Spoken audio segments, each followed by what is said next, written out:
Em nome de Jesus, amém. Eita, glória. Palavra linda essa que o pastor Marcel falou aqui para a igreja. E se ele me permite, eu quero fazer coro, irmãos, porque não é utopia não, mas eu sonho com a igreja, pastor Marcel, que a gente não vai precisar mais falar essas coisas. Eu sonho com a igreja que isso vai estar no DNA dela. O coração vai estar nas coisas de Deus, não no dinheiro, não no carro, não na casa, mas é nas coisas de Deus. Eu sonho com a igreja que a gente não vai precisar ficar chamando os crentes para evangelizar, para pregar o evangelho. O crente vai entender que isso tem que estar dentro dele. A gente tem que sair, sabe, pregar, investir em pessoas. Talvez você tenha dinheiro, você tem coisas paradas, irmão. Investe em alguém, investe numa família. Você vai ver como Deus vai derramar sobre a sua vida. Não pode parar na gente. Você já parou para pensar que um açude, a água tem baixa oxigenação? Já estudou sobre isso? Mas o lugar onde a água corre, irmão, gera vida em todo lugar que ela passa. Amém? Pode assentar, querido. Obrigado, meu irmão. Eu estou muito feliz e honrado de poder estar aqui com os irmãos, pastor Marcel, pastor Everton. Cheguei aqui, cadê o pastor Everton? Está ali sentadinho, glória a Deus. Maurício, Irlei, essa turma linda aí, irmãos, que Deus nos deu para caminhar. Trago um abraço aqui dos irmãos lá da igreja Casa do Pai. Minha esposa não pôde vir dar aula à noite, né? Uma correria louca. E hoje confesso para os irmãos que Deus faz umas coisas com a gente que a gente só vai entender quando a gente chega aqui, irmãos. Porque eu, por pouco, não peguei o telefone e liguei para o pastor Marcel para falar para ele: pastor Marcel, hoje é o dia que, sabe, parece que está tudo errado, é seta para todo lado, e vem uma coisa no espírito da gente, sabe, parece que querendo sufocar, querendo parar a gente de todas as formas. E eu tenho aprendido com Deus, irmãos, que a gente vive hoje num meio que nos ensina o tempo todo a ser forte, né? E força é sinal de fé. Que você está bem é sinal que você, né, é alguém de Deus.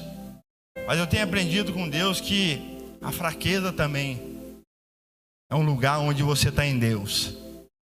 E às vezes a gente paga um preço muito, muito alto por estar ruindo e, sabe, não demonstrar isso, querer mostrar para as pessoas que nós somos fortes. E eu falo muito com Deus dessas coisas, porque eu falei para Deus no carro, falei: Senhor, hoje era o dia que eu queria ficar sozinho. Eu queria estar num lugar com Deus, com a porta fechada, com o hino tocando, e ali eu chorando aos pés dele. Era um dia que eu, se dependesse de mim, eu não queria conversar com ninguém, eu queria ficar isolado, sabe, colocando algumas coisas da minha vida para Ele. Mas Deus é dono de tudo, irmãos. É Ele que faz. Se eu posso te dar um conselho essa noite, irmão, não tente ser forte o tempo todo. Tem hora, irmão, que você vai ruir, tem hora que você vai chorar, tem hora que você vai gritar, tem hora que você vai olhar e vai dizer assim: não tá bom. Tem dia que você vai olhar, o céu vai estar todo cinzento. Sabe, isso não é o fim do mundo não, irmãos. Isso é Deus criando um ambiente para que a gente se aproxime dele. Porque, irmão, sabe o que tem, às vezes tem nos matado, às vezes tem nos minado? A nossa agenda. A gente fica nessa correria de atender uma demanda do mundo, de trabalho, de igreja, e tem que atender irmãos, e tem irmãos que parece que não tem entendimento, acha que o pastor liga ali na tomada e o pastor tem que estar a tempo e a hora, sabe, disponível para atender, para fazer. Sabe, e se não fizer, vai dizer que o pastor parece que não liga, o pastor parece que não está nem aí, a hora que eu mais preciso, né? Mas às vezes a gente não para olhar o pastor, o quanto ele está precisando, o quanto ele está precisando de um abraço.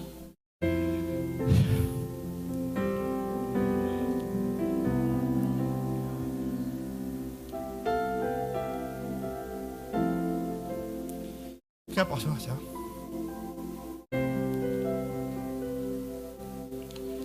Hoje eu cheguei aqui assim, precisando de um abraço.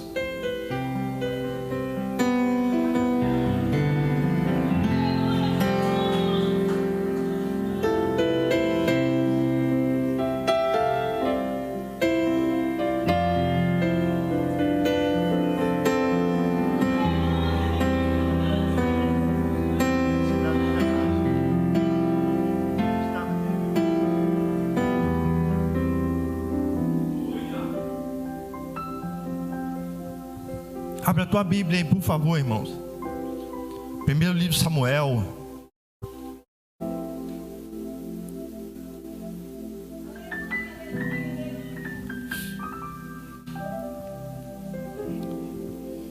Talvez a minha maior dificuldade como pastor, irmão, à frente de uma igreja, é ensinar para a igreja que eu sou falho, que eu sou pecador, que eu preciso de amor, preciso de carinho. Às vezes a gente cria um pedestal e coloca o pastor lá como um ser intocável, como um ser inatingível. E ninguém às vezes vê, irmãos, ninguém às vezes percebe a luta que um pastor tem, e na maioria das vezes solitário.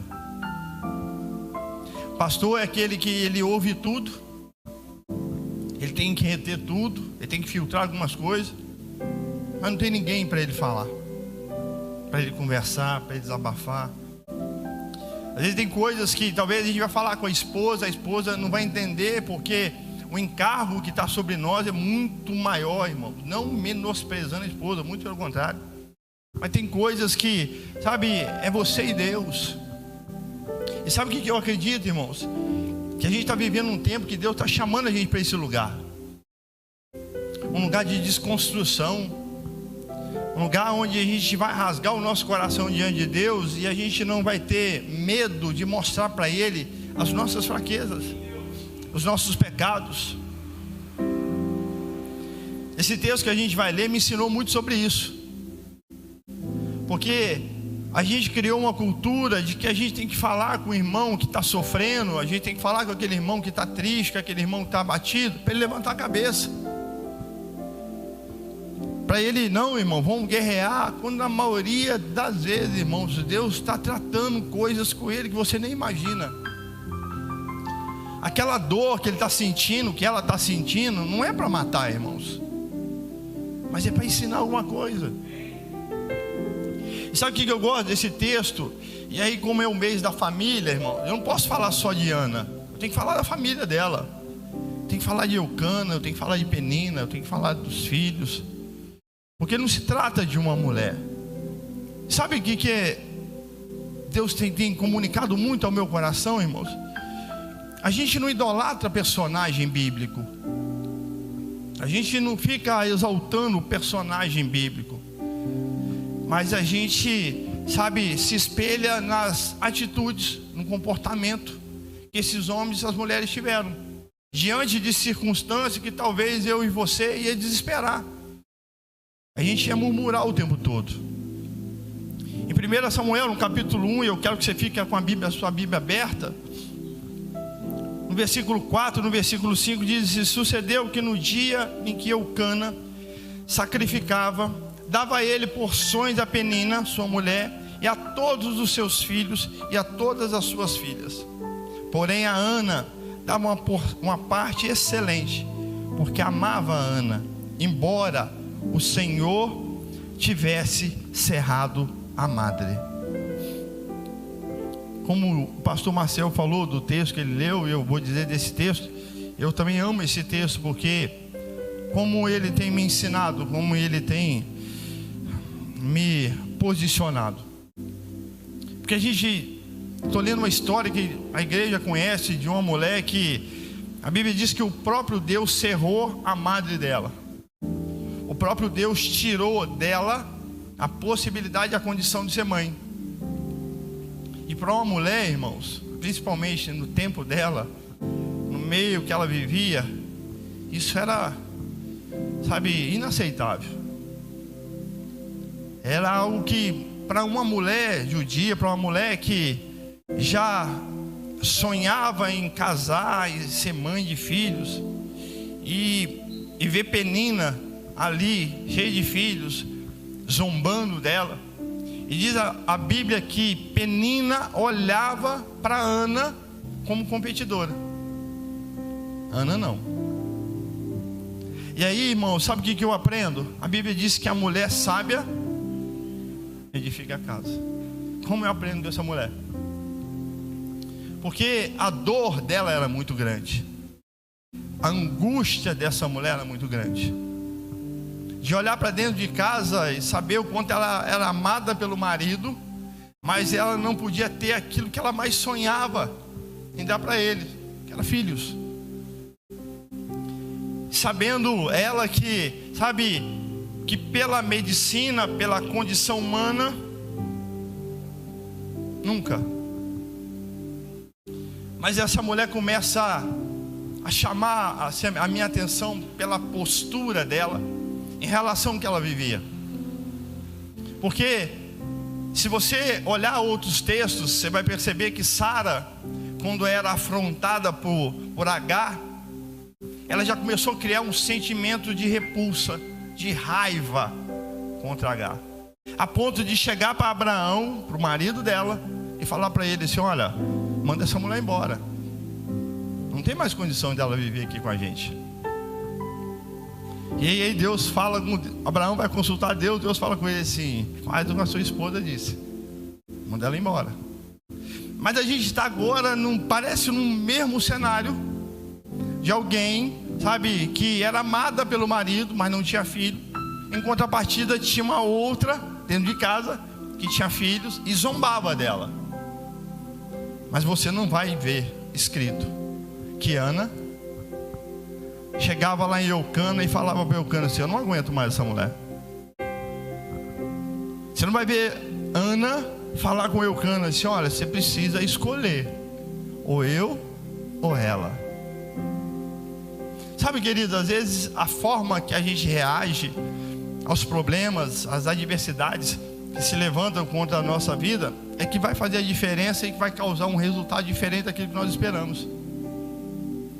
Porque Ana, diante disso tudo que ela vivia, a Bíblia diz que ela orava. Irmãos, ela estava diante de uma impossibilidade. Ela sabia que quem tinha cerrado a madre dela era Deus. Então ela poderia, diante daquele cenário, diante daquela situação, ela poderia dizer para Deus assim: olha, eu não posso ter filho, o Senhor cerrou a minha madre, mas o Senhor faz alguma coisa com essa mulher, porque eu não aguento mais essa mulher ficar zombando, essa mulher ficar rindo. Não, irmãos, ela ia orar a Deus, ela ia falar com Deus, acreditando que o Deus que cerrou a madre dela poderia fazer algo em favor dela, da casa dela. E sabe o que é interessante? Sabe o que virou a chave na vida dessa mulher? Eu amo isso, versículo 8, irmãos.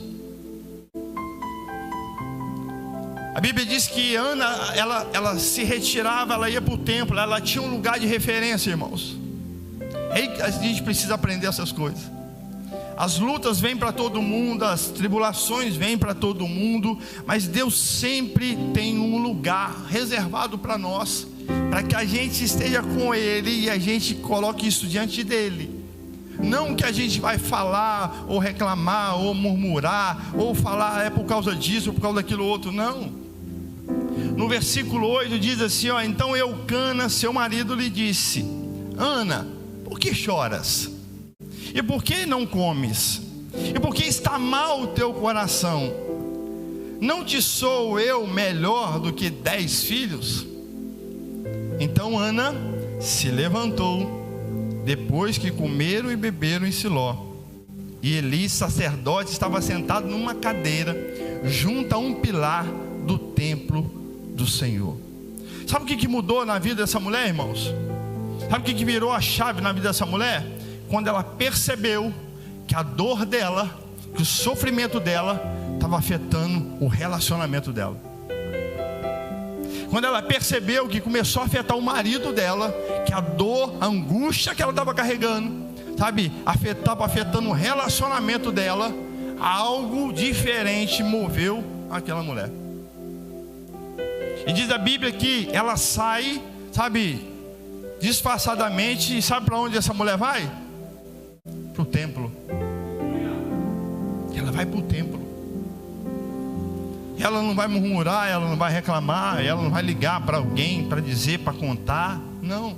Ela percebeu que, sabe, a dor dela, o sofrimento dela começou a afetar o quê? A vida conjugal, a ponto do marido dela falar com ele: por acaso não sou eu melhor do que 10 filhos? Fala isso para uma mãe que sonha em ter filhos e não pode. faz esse tipo de comparação, você vai aumentar mais a dor dela. Porque se tem uma coisa, irmãos, que causa dor na gente, é comparação. Então não compare ninguém, irmão, com o outro. Sabe, não olhe para alguém querendo que, sabe, a sua esposa, o seu filho seja igual àquele. Não faz isso não. Seu esposo, sua esposa, seus filhos têm um modelo próprio de Deus na vida deles.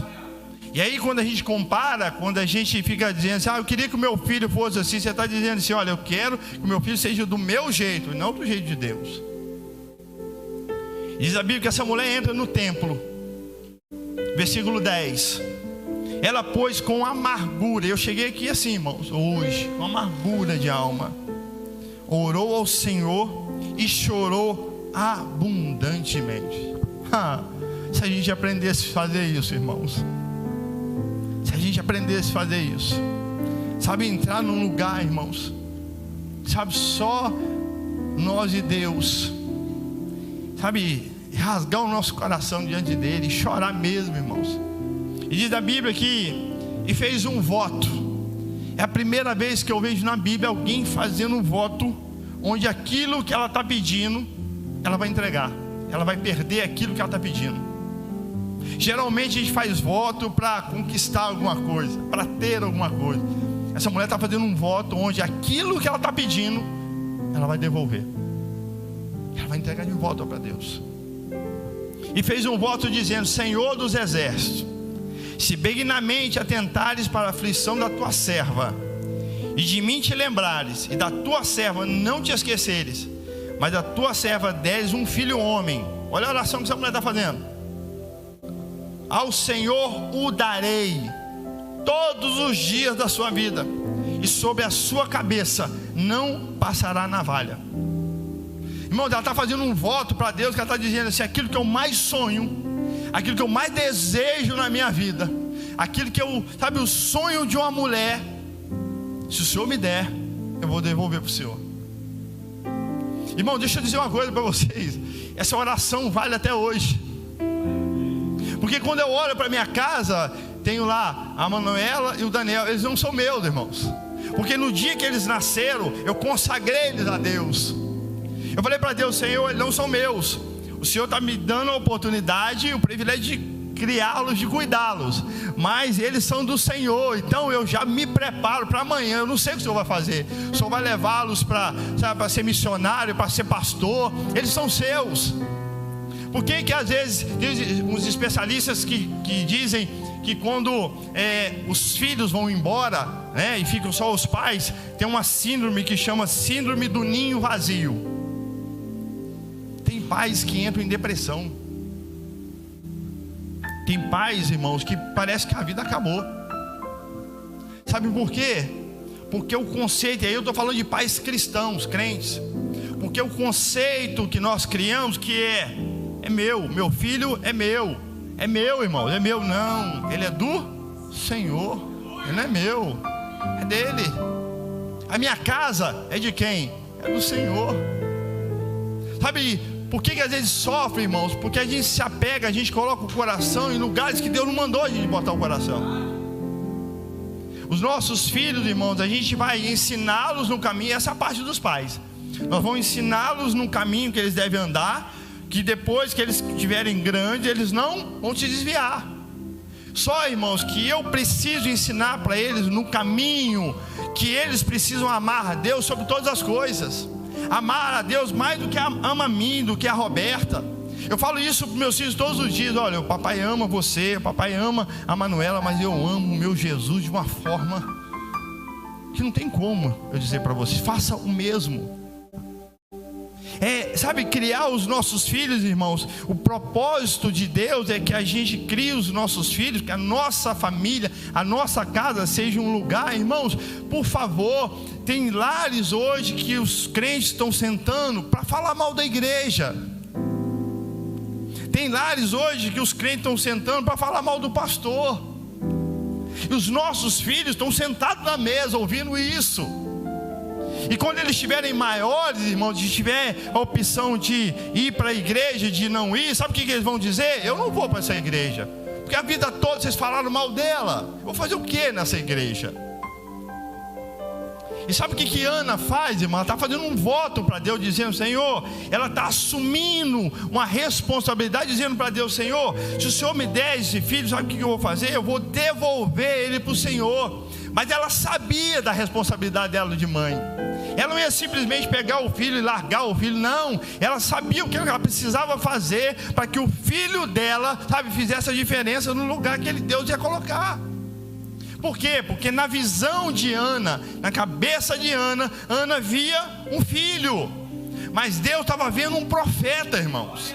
Quando você olha para a sua casa, você olha para os seus filhos, talvez Deus me trouxe aqui para falar isso para você. Você olha para o seu marido não é crente, aí você fica olhando para os defeitos dele. Por que ele não está na igreja? Por que ele não vem no culto? Começa a olhar para o seu marido, enxergando nele um missionário, sabe? Um diácono na igreja, um presbítero na igreja. Começa a olhar para os seus filhos, não com medo deles irem para a droga, para a prostituição. Começa a olhar para os seus filhos, liberando sentença sobre a vida deles. Os meus filhos são do Senhor. Eles vão servir ao Senhor, sabe? Eles vão amar o Senhor. Sabe, o problema não está nos nossos filhos, o problema não está no nosso marido. Às vezes o problema está em nós, que não liberamos aquilo que nós acreditamos. Às vezes a gente olha para a esposa, irmãos, como eu já sofri com isso, porque eu olhava para minha esposa, eu queria que a minha esposa estivesse voando como eu. E Deus falou assim: não, filha, eu tenho um jeito diferente com ela. Você precisa entender que sou eu que vou fazer, não é você. Você só vai orar, você só vai interceder por ela, mas quem vai fazer sou eu. E sabe o que eu vou dizer? Eu paguei um preço, por quê? Porque eu não respeitei os processos na vida da minha esposa. Eu queria que ela fosse a tranco de barranco, quando na verdade eu não estava trazendo ela para perto, eu estava empurrando ela para longe. Por quê? Porque não é por força, nem por violência, mas é pelo meu espírito. Então quando eu olho para minha casa, pode estar um caos, irmãos, mas o que eu vou dizer? Eu vou liberar uma palavra daquilo que eu acredito. Eu acredito, irmãos, que eu e a minha casa não vamos servir ao Senhor, e ninguém vai mudar isso, por mais que as coisas não estejam do jeito que eu gostaria que viesse. Mas eu acredito, irmão, que no tempo de Deus, na hora de Deus, do jeito dele, as coisas vão acontecer. E sabe o que é interessante, irmãos? O sacerdote está vendo Ana chorando, orando. E qual é o diagnóstico que ele faz dela? Tem gente que não vai entender o seu choro. Tem gente que não vai entender a sua angústia. Tem gente que não vai entender, irmãos, que às vezes você está amargurado. E tem gente que acha assim: não, o camarada está amargurado, não, isso é coisa do inferno. Não, irmãos. Nós somos dotados de sentimentos, de emoções. Ninguém tem uma bateria aqui, começou a riar, vai lá e troca. Não, irmãos. E aí o sacerdote olha para ela, diz para ela assim: você bebeu, você está embriagada, né?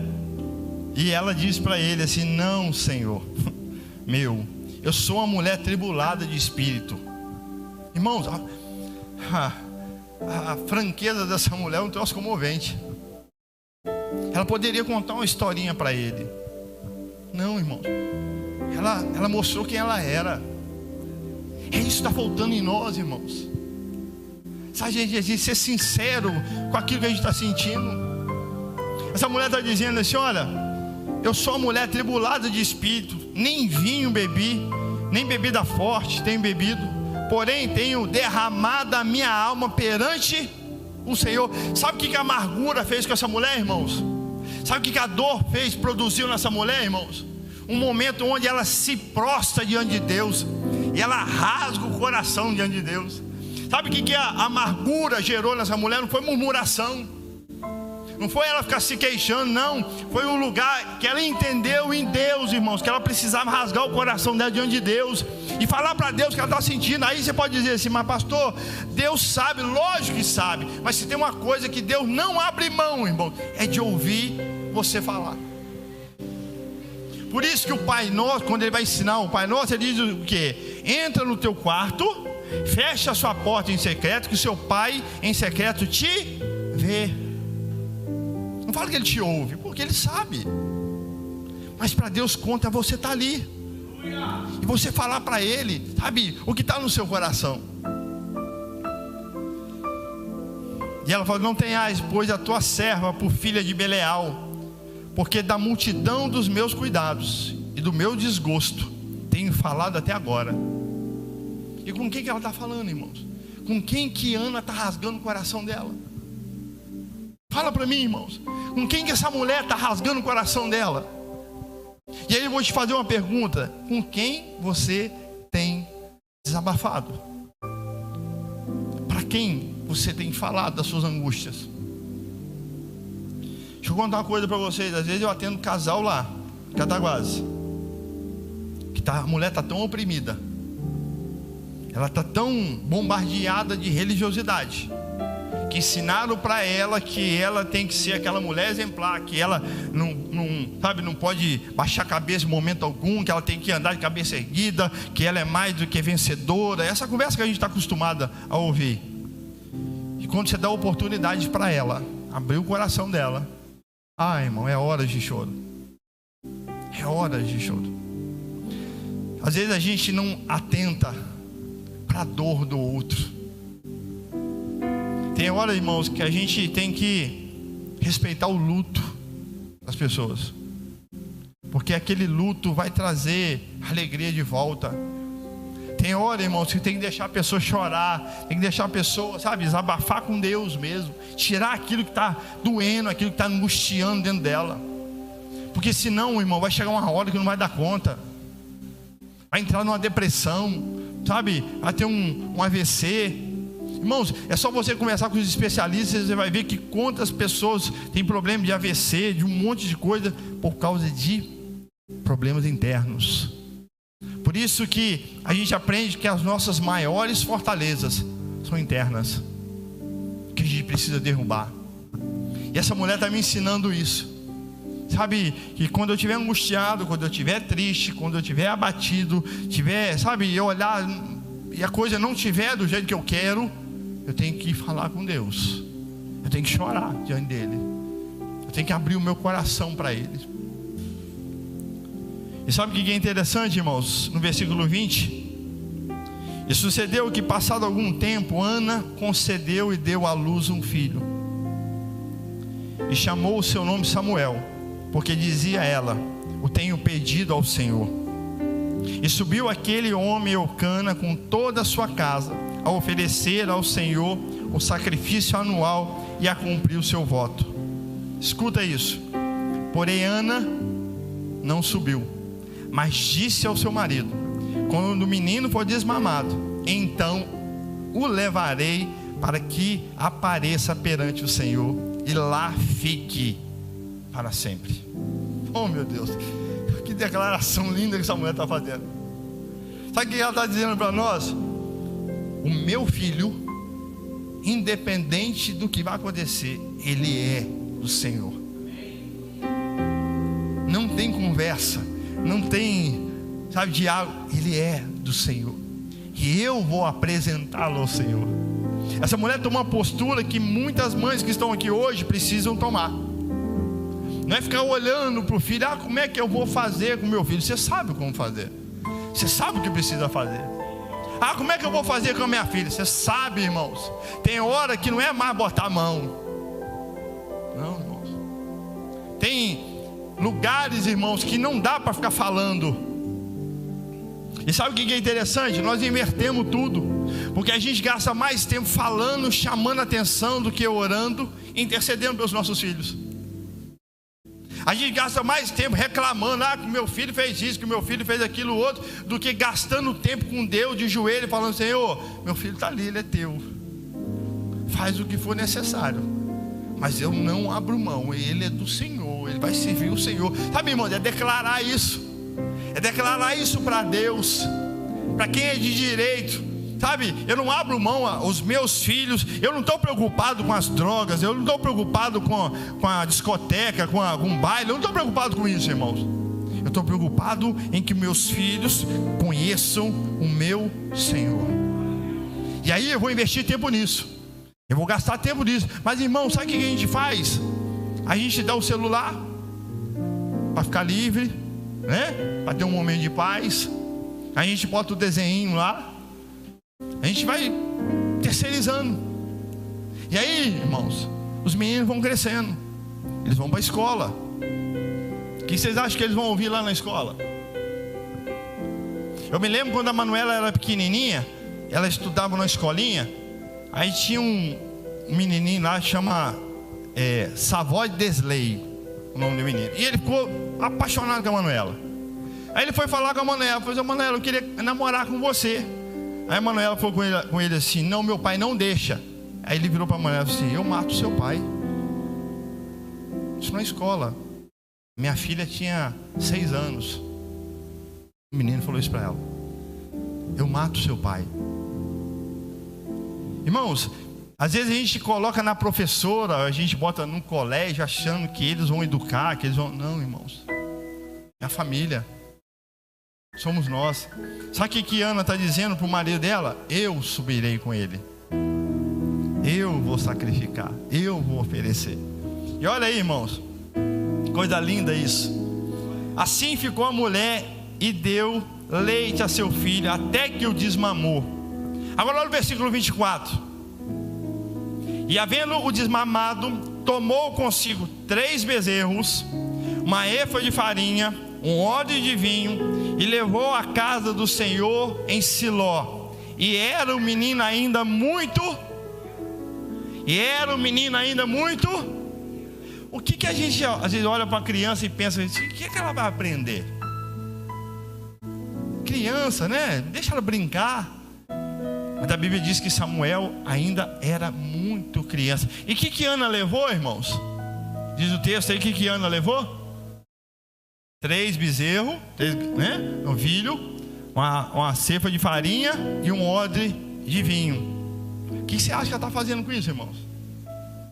O que você acha que Ana levou isso para quê? O que você acha que essa mulher que pediu tanto esse filho está fazendo agora? O que Samuel foi em Jerusalém, irmãos? Sacerdote, profeta e juiz. O que a mãe dele está oferecendo? O que você acha que a mãe dele está fazendo no mundo espiritual, irmãos? A mãe está consagrando os 3 ofícios do filho. Você está entendendo isso, mãe? Você está entendendo isso, pai?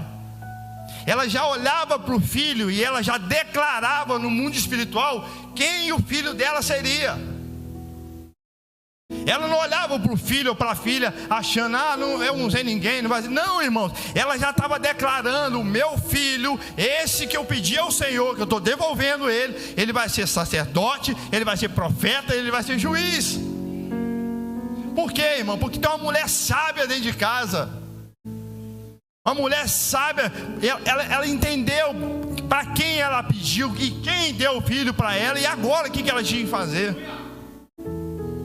Ela está consagrando o filho dela, irmãos. Irmãos, me dói quando eu vou em casa de família, que o pai vem falar comigo do filho e diz assim: esse daí, essa daí.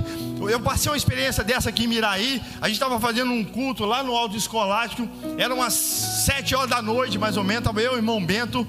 Veio uma senhora e falou comigo assim: pastor, eu queria que o senhor fosse lá na minha casa orar pela minha família. E eu com fome, cansado, nossa, irmãos, com sede. Falei: vamos lá. Foi eu e o irmão Bento. E aí eu me lembro que a casa dela na parte de baixo, em cima ela estava construindo. Chegou uma adolescente, a coisa parecia uma boneca de porcelana, a coisa mais linda da menina. E a mãe me apresentou para ela e começou a contar. E todas as vezes que ela olhava para a menina, ela dizia assim: essa daí. Ai, irmãos, aquilo foi me dando uma angústia. E ela olhava para a menina: essa daí. E a menina, tadinha, parecia que ela só ia, né, encolhendo. Quando ela falou pela 5ª vez essa daí, eu interrompi ela. Eu falei com ela assim: deixa eu fazer uma pergunta para a senhora. A senhora não quer dar a filha da senhora para mim, não? Aí ela olhou, deu 2 passos para trás, ficou espantada. Não, a minha filha. Eu falei assim: dá ela para mim. Ela falou: por que o senhor está me pedindo ela? Porque lá na minha casa eu não vou tratá-la como essa daí. Lá ela vai ser minha filha amada. Eu vou cuidar dela, eu vou beijá-la, sabe? Eu vou, cuidar dela com todo amor e carinho. E é que a senhora começou a chorar, e a menininha também. São coisas, irmãos, que a gente precisa reavaliar dentro da nossa casa. Tem coisas que quando a gente se posiciona na ótica de Deus, a gente não vai fazer aquilo que a gente entendeu que é certo, mas a gente vai fazer aquilo que Deus já disse para nós fazer. E sabe o que é maravilhoso, irmãos? Isso aqui enche o meu coração. O versículo 26, o 27 e o 28. Quando eu li isso aqui, irmãos, só com a sensação que eu tive, ela está no templo. A sensação que eu tive, pastor Marcelo, é que parece que Deus está na frente dela. Ela está ali com o menino. Ela fez o sacrifício. Parece que ela está vendo Deus ali, ó, em pé na frente dela. Olha a maneira que essa mulher vai falar. Olha o jeito que ela fala. E disse ela: ah, meu Senhor, viva a tua alma, meu Senhor. Eu sou aquela mulher que aqui esteve contigo para orar ao Senhor por este menino. Olha que coisa linda isso, irmão. Por este menino orava eu, e o Senhor atendeu a minha petição que eu lhe tinha feito. Por isso também ao Senhor eu o entreguei por todos os dias que viver, pois ao Senhor foi pedido. E adorou ali o Senhor. Irmãos, parece que Deus está na frente dela. Ela está dizendo para Deus aqui, ó: o menino que eu pedi para o Senhor, eu trouxe ele, porque eu falei para o Senhor que se o Senhor me desse, eu ia devolver. Então eu trouxe ele aqui, ó. Está aqui o meu filho, que na verdade não é meu, ele é seu.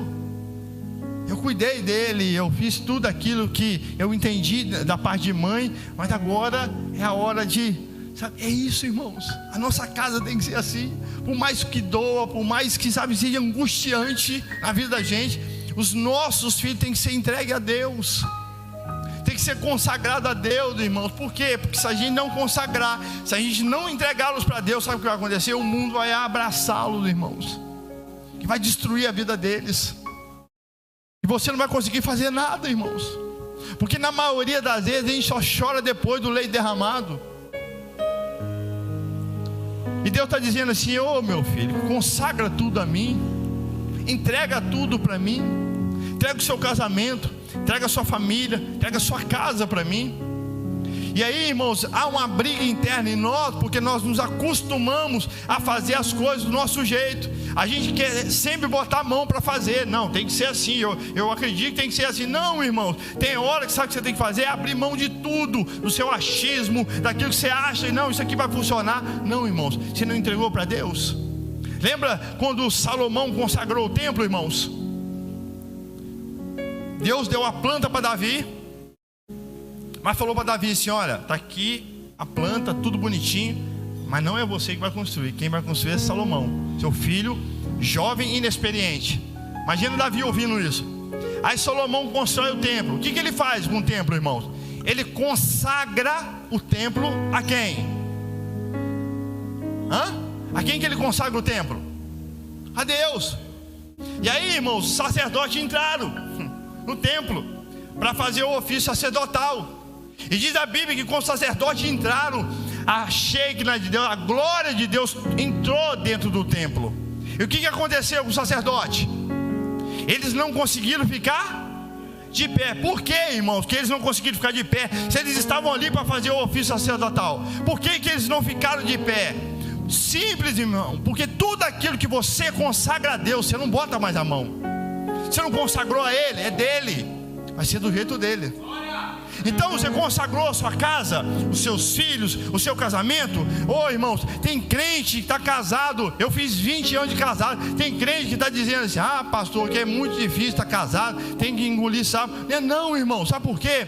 Porque o dia que você enxergar a sua esposa como foi Deus que me deu ela, foi Deus que me confiou a ela, sabe, para me cuidar dela, para me amar, você vai ver que não tem sacrifício não.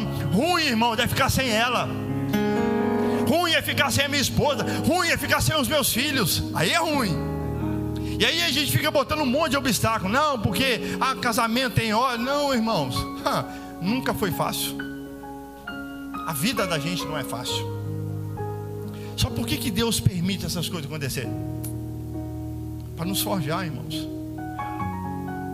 Porque tem hora que o homem valentão, machão da casa, vai ter que ceder, irmãos. Deixa eu dizer uma coisa para você. Eu não engoli sapo não, engoli uma lagoa. E vou engolir mais, irmãos. Vou engolir mais. Quantas vezes, irmãos, a minha esposa dava o chilique dela lá e falava e acontecia, eu só olhava. Ela dizia para mim assim: você não está nem aí. Eu falei assim: vou falar nada, vou ficar quietinho. No outro dia eu chegava para ela e falei assim: meu bem, vem cá, senta aqui perto de mim. Você lembra ontem? Você falou isso. Tem necessidade? Sabe por quê? Ou a gente aprende a confiar naquilo que Deus está fazendo, ou a gente vai ser tentado a botar a mão o tempo todo, a fazer do nosso jeito. Por que os casamentos estão acabando, irmãos? Por quê? Porque a nossa mente, irmãos, a Bíblia diz que a gente tem que ter a mente de Cristo. O que é a mente de Cristo? A mente de Cristo ensina que a gente não pode desistir de ninguém. A mente de Cristo diz que a gente tem que perseverar, que a gente tem que lutar, irmãos. E aí o que acontece? É simples. Se a gente tivesse um aparelho ali na entrada daquela igreja, irmãos, e aquele aparelho você ia passar por ele, tipo uma ressonância magnética, e você passasse por ele, e ele ia medir o quanto você tem do mundo e quanto você tem de Deus, qual que você acha que ia ser o relatório hoje? Você ia chegar naquela porta ali, irmãos, você ia passar e na hora já ia ser um relatório do quanto você está cheio de Deus ou quanto você está cheio do mundo. Qual você acha que ia ser o relatório hoje ali da sua vida?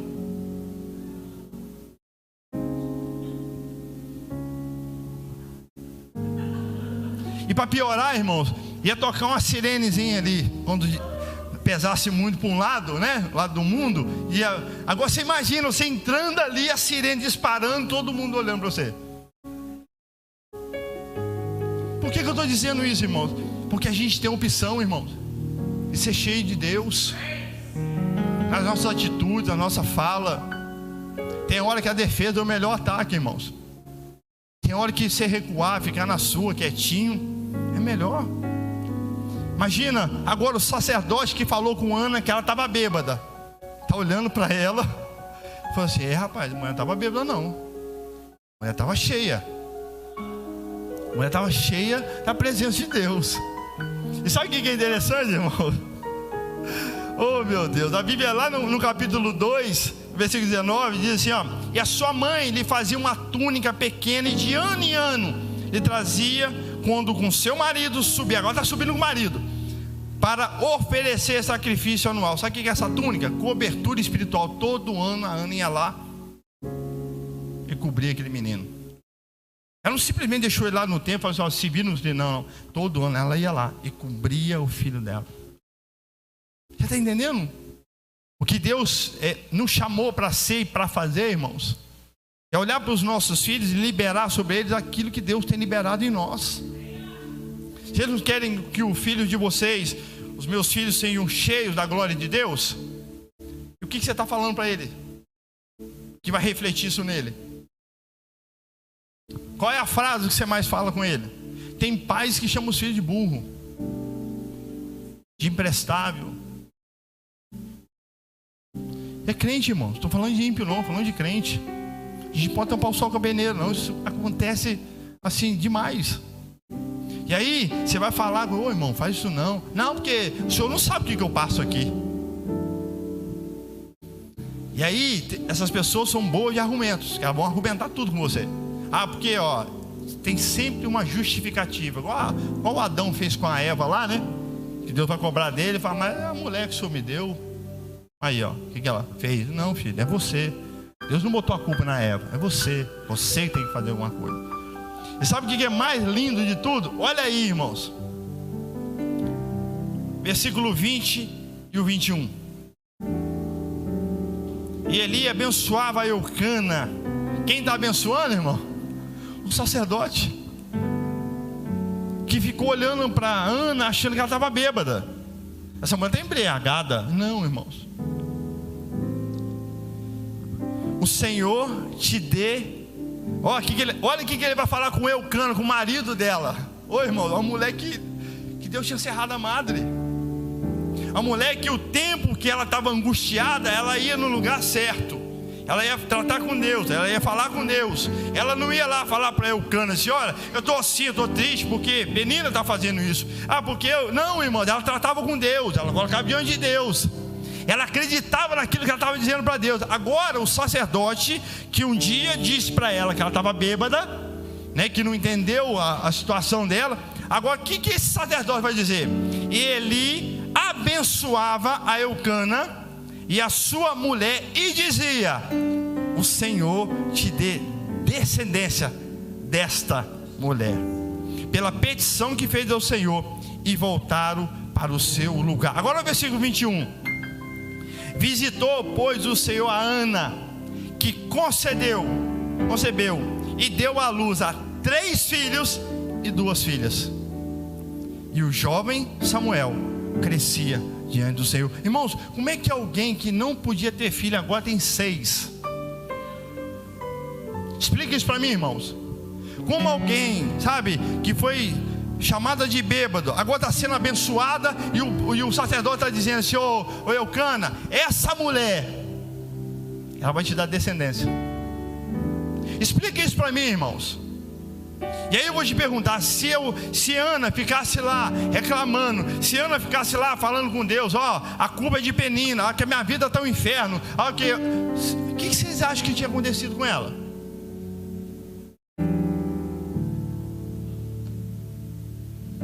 Vocês já pararam para pensar, irmãos, que nunca foi o problema, mas sempre foi o comportamento? Nunca foi a luta, mas a maneira que você enfrentou a luta. Nunca foi a enfermidade, mas a maneira que você reagiu à enfermidade. A Bíblia diz que Jesus levou lá na cruz do Calvário o quê? As nossas enfermidades, né? O castigo. Não levou com ele, irmão? Por que tem gente que fala assim: a minha diabetes, a minha depressão, a minha pressão alta? Bem lembrado. Por que, irmãos? Por que a gente está tomando posse daquilo que não era para tomar posse, quando na verdade a gente precisa liberar sobre aquilo que nós acreditamos que Jesus já levou com ele? Então não está lá, irmão, está aqui. O diagnóstico que tem que ser feito, irmãos, não é na situação, no cenário. O diagnóstico tem que ser feito aqui. Irmãos, quando Deus leva o profeta e bota ele no meio de ossos secos, no vale, e anda com ele, o que Ezequiel era? Qual que era o encargo de Ezequiel? Profeta. O que o profeta fazia naquela época? Ele falava coisas que ele olhava e entendia assim: rapaz, aqui o negócio está feio. Mas Deus mandava ele. Quantas vezes Deus tinha que insistir com um profeta? Quantas vezes um profeta falava com Deus: Senhor, não dá mais para pregar para esse povo. Por quê? Porque o profeta olhava para o cenário. Agora Deus piora mais um bocadinho. Deus pega ele, leva ele para o meio do vale de ossos secos, coloca ele lá, dá uma voltinha com ele e faz uma perguntinha para ele: por acaso, Ezequiel, esses ossos aí podem voltar a viver? Você acha que Deus queria a resposta de um profeta ou de um homem normal? É lógico, irmãos. Agora, olha para você. Qual a resposta que você acha que Deus quer de você? Qual a resposta que você acha que Deus está esperando sair da sua boca? Fala para mim, irmão. Pastor, lá na minha casa, sabe, tá uma doideira. Não, irmão, não é isso que você tem que falar. Porque quando Deus leva o profeta, ele está num cargo de profeta. Deus está perguntando para um profeta. Qual a resposta que você acha que Deus está esperando dele? Aqui não tem jeito não, acabou tudo, morreu tudo. Vamos embora. Não. Qual a resposta que você acha que Deus esperava dele? Que ele andando no meio daquele vale, ele fala assim: ressuscita, ressuscita, ressuscita, ressuscita, ressuscita. É isso, irmão. A resposta que vai contar não é o que está vindo, mas é o que está saindo. É o que está exalando de você. Você está olhando para a sua casa: minha casa está de cabeça para baixo. Mas o meu Deus, nós cantamos aqui, a irmã cantou. Nós temos um Deus, irmão, que pode todas as coisas. Eu tenho um Deus que é o eu sou. Ele é todo poderoso. Ele fala, irmãos, as coisas acontecem. Ele não precisa botar a mão em nada. Eu só preciso, irmãos, como é que Deus criou todas as coisas? Pela palavra. E agora o que ele está dizendo para Ezequiel fazer?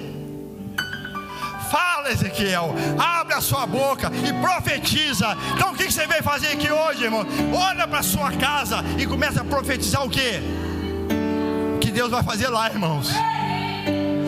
Querido, Deus vai mudar muita coisa na sua casa quando você se posicionar da maneira certa. Sabe o que Ana fez, irmão? Ela se posicionou. Ao invés de ficar lá choramingando, reclamando, sabe? Ela ouvia, irmãos, a Penina está lá cutucando, a Penina está lá zombando dela. Sabe o que essa mulher fazia, irmão? Ela corria para perto do Senhor e falava: Senhor, eu sei que o Senhor pode fazer eu gerar, eu sei que o Senhor pode me dar um filho.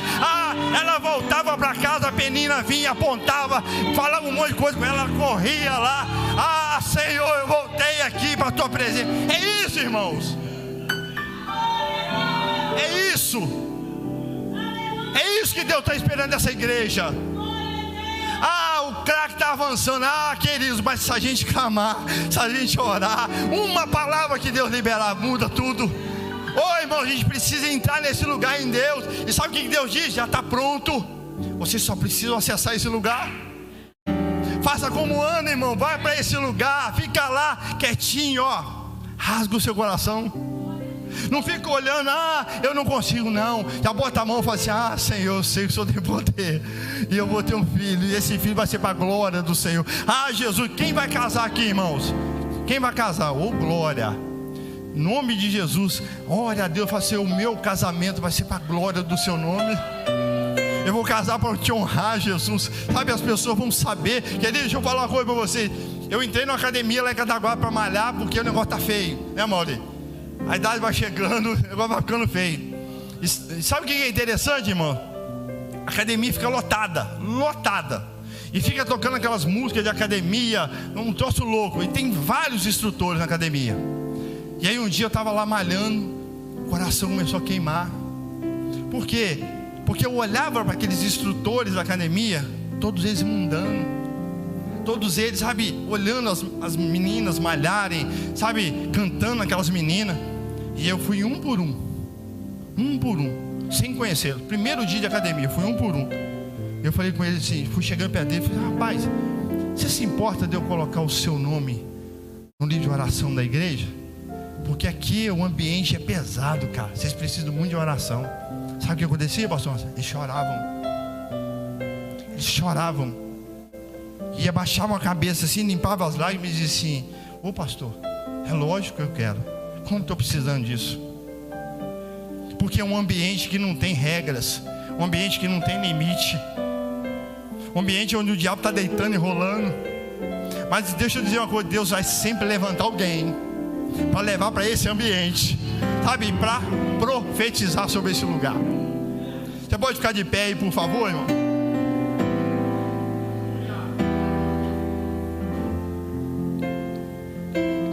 Deixa eu fazer uma coisa com vocês. Quem aqui que o marido não é crente ou a esposa não é crente e os filhos não são crentes? Levanta a mão aí, só para mim. Então vamos fazer um ato profético com vocês aqui. Eu queria que você que levantou a mão, você fechasse seus olhos agora. Eu queria que você trouxesse aí a sua memória, ou seu esposo que não é crente, ou a sua esposa, ou seus filhos que não são crentes. Eu queria que você trouxesse eles à memória agora, por favor. Pensou neles? A Bíblia diz que Ana pegou o filho e levou para onde? Para o templo. E aí eu vou pedir você que levantou a sua mão, que está aí pensando, não sei se é o seu esposo, não sei se é o seu filho, se é a sua esposa. Eu queria fazer aí um ato de fé aqui agora. Eu queria que você saísse do seu lugar, mas caminhasse aqui para a igreja como se estivesse segurando na mão do seu esposo, na mão da sua esposa, ou na mão dos seus filhos, e caminhando aqui para o altar, como se você fosse como Ana levando o filho para a igreja. Você pode fazer isso, por favor? Você que levantou sua mão, pega na mão dessa pessoa que você pensou, traz ela agora para a igreja, traz ela para o altar. Ah, o meu marido, imagina que você está segurando na mão dele. Ah, o meu filho ainda não é crente, imagina que você está segurando na mão dele. Traz ele para o altar agora. Isso.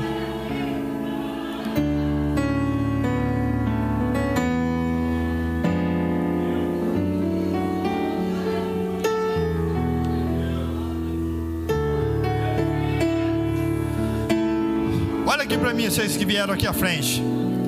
Faz assim como se você estivesse segurando a mão aí da pessoa que você pensou. Segurou? Segura forte.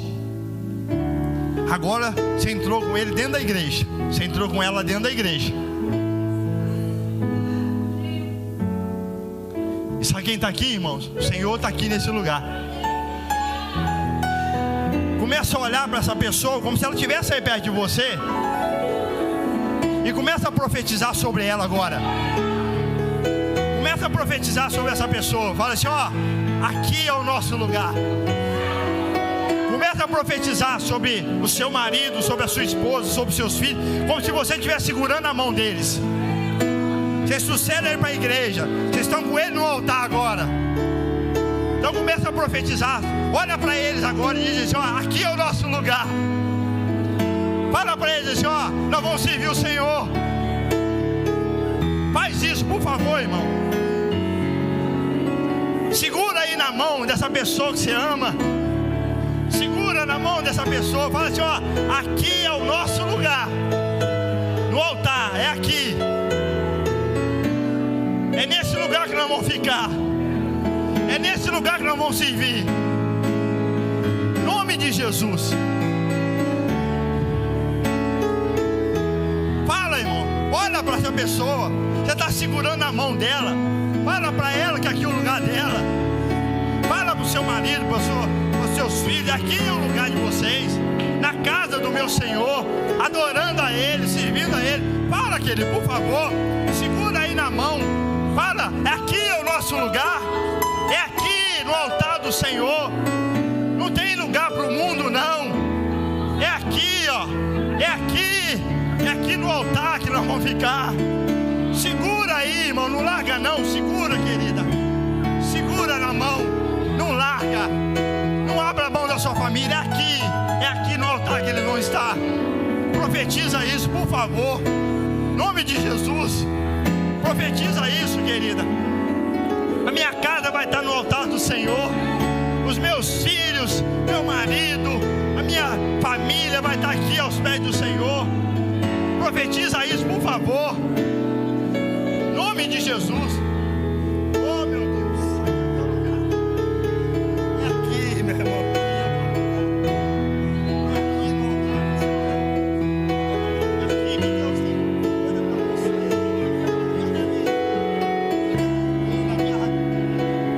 O mundo quer destruir. Quando o Senhor está te chamando.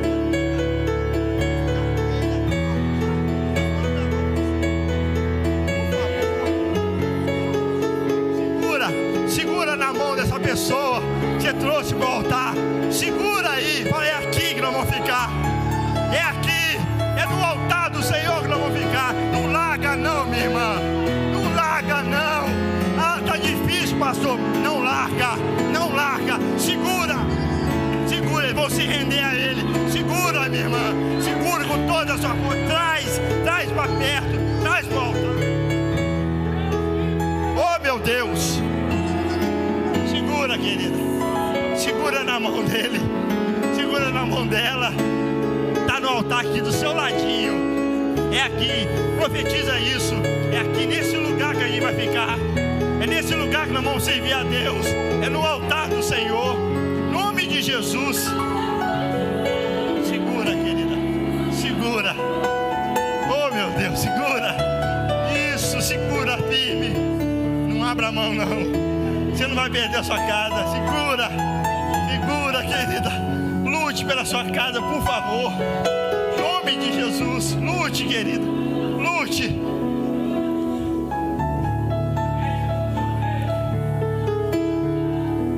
Oh, meu Deus, está aqui os seus filhos, suas filhas. Ajuda, Pai. Não deixe os seus filhos abrirem mão da família, não, Jesus. Oh, meu Pai, que eles não terceirizem a fé deles, mas que eles apresentem tudo ao Senhor. Sim, meu Pai, que eles apresentem tudo ao Senhor, que eles chorem diante do Senhor, que eles rasguem o coração diante do Senhor. Tu és o Deus que cura, que sara, que restaura. Tu és o Deus que transforma. E nós liberamos isso sobre a vida dos teus filhos e filhas aqui essa noite.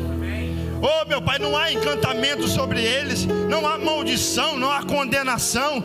Há a graça, a favor, há o amor do Senhor sobre a vida deles. Eu profetizo isso, Jesus, para a glória do teu nome, para a glória do teu nome. Você pode dar um glória aí, igreja? Volta para o seu lugar, segurando na mão aí do seu ente, do seu amigo, do seu familiar. Eu agradeço a minha rica oportunidade em nome de Jesus.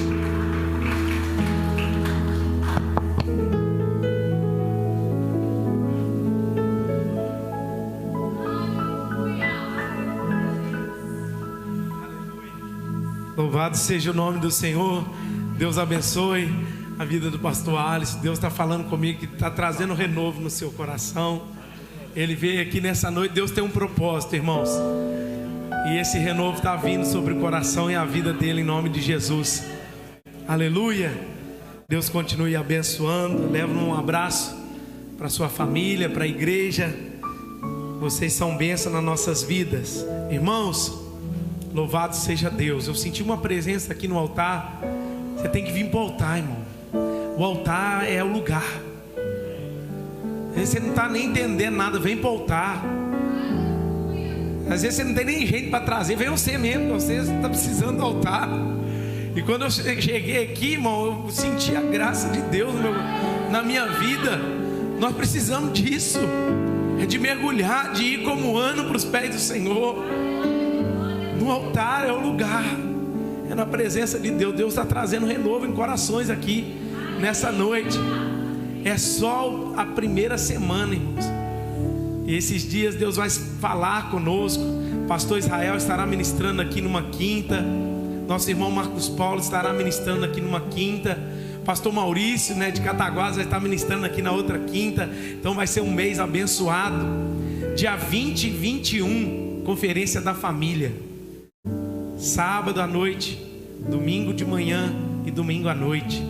Nós estaremos recebendo no dia 20 o pastor Áquila Cabral, da PIB de Muriaé, estará aqui ministrando a palavra do Senhor. Domingo eu vou soltar um videozinho dele falando sobre família, é uma bênção. Domingo de manhã, pastor Cláudio do Valão, metodista wesleyano do Valão, estará aqui ministrando a palavra do Senhor. Vai ser uma manhã abençoada. E domingo à noite, pastor Carlos Henrique, da Metodista do Porto de Muriaé, estará aqui. Ele é terapeuta familiar, é uma bênção, estará aqui ministrando a palavra do Senhor conosco. Então a conferência da família vai ser uma bênção. Separa esse mês para estar aqui conosco, buscando a face do Senhor. E o tema da conferência é Minha Família Firmada na Rocha. Amém? Nossa casa sobre a palavra de Deus. E vai ser uma bênção em nome de Jesus. Irmãos, nós também estamos tendo oração todos os dias no templo de manhã, 6 horas da manhã. Essa semana, nossa célula, Fábio? A minha célula é a célula do Fábio, está coordenando a oração. O Fábio está vencendo a semana, glória a Deus. E eu falei com ele: Fábio, é só você começar a acordar cedo que você não vai parar mais. Irmãos, e a oração 6 horas da manhã para toda a igreja, não é só para a sua célula não, tá bom? Para toda a igreja. Vem orar, separar a sua primeira parte do dia aos pés do Senhor. É uma bênção estar aqui em comunhão. E amanhã, sexta-feira, vem orar. Venha buscar a face do Senhor. Semana que vem continue em nome de Jesus. Tem uma reunião com os homens, segunda-feira, 19 horas aqui na igreja. Amém? Eu vou dar a notícia provavelmente domingo, mas segunda-feira vai bater o concreto aqui. Eu não sei se vai virar à noite, provavelmente vai virar. E se for polir o concreto durante a noite, a gente vai cancelar a reunião, tá bom? Mas em nome de Jesus, eu quero contar com vocês.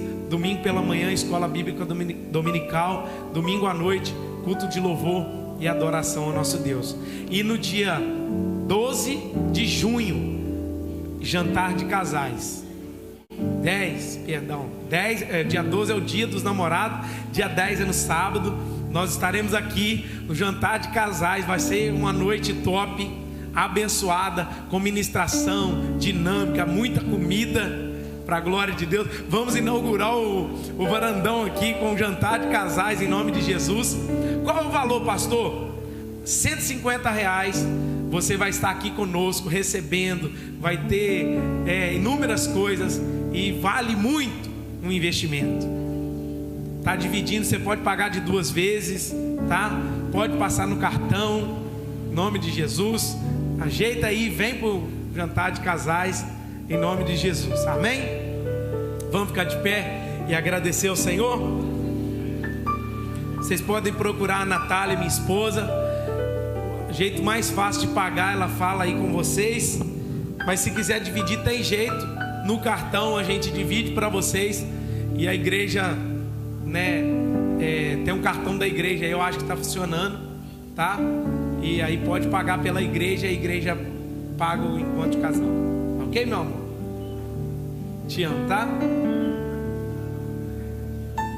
Sim, todas as quintas estamos fazendo cantina, mas hoje eu pedi para não fazer devido à questão das malhas ali. Não tem problema, quem quiser andar, a gente só está pedindo para evitar andar ali, porque garra o pé, pode machucar, então a gente está evitando andar ali fora, tá bom? Mas segunda-feira vai estar top. Você pode glorificar o Senhor por isso? Hoje nós tivemos a primeira reunião com a arquiteta da planta lá do lugar do retiro. 2 horas de reunião com o pastor e foi uma benção assim. Vi muita coisa e aí a gente vai reunir a comissão da igreja para a gente fazer os ajustes aí para a glória de Deus, amém? Então ore aí para que o Senhor continue abençoando em nome de Jesus. Pai, muito obrigado por essa noite. Nós te damos graças, Senhor, pela vida do teu servo que trouxe essa palavra aos nossos corações.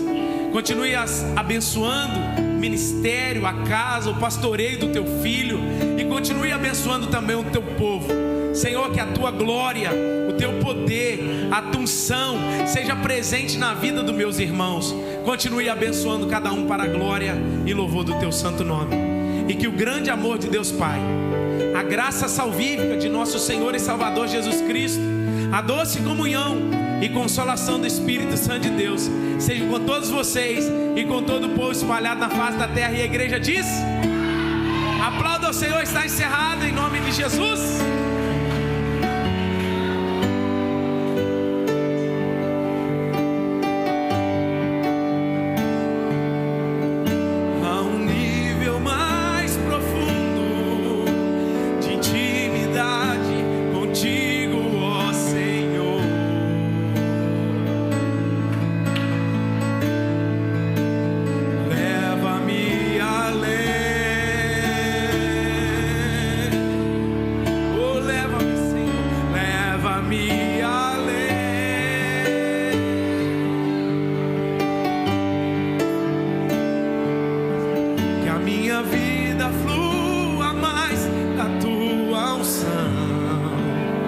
Mais do teu poder.